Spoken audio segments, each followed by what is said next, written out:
Welcome to the Slop Temple. We pray this video helps. In this video, I will show how to open a Mitsubishi Outlander fuel cap. Find the fuel door release lever near the driver's seat, pull it gently, then walk to the fuel door. Press the fuel door to open, then twist the fuel cap counterclockwise to remove.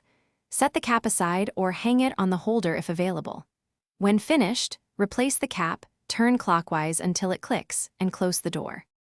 Start by pulling the interior release lever while seated in the driver's seat, then step out to the fuel door.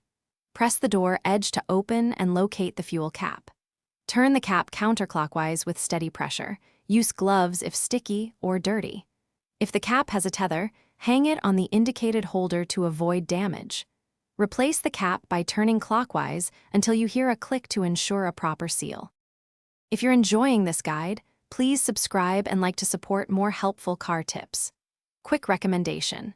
The Kindle Paperwhite is perfect for reading repair manuals and how-to guides anywhere, with a glare-free screen and long battery life that makes waiting for parts more pleasant. It's lightweight and easy to hold while you work. Check the description for the link and other deals, and now let's get back to the video.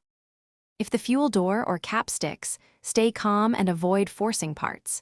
Inspect the release lever for dirt or obstructions and clean gently.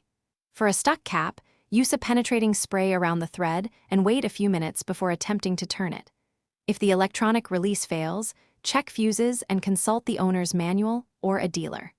Always ensure the vehicle is off and on level ground before attempting repairs. Thanks for watching. Consider subscribing if we helped you.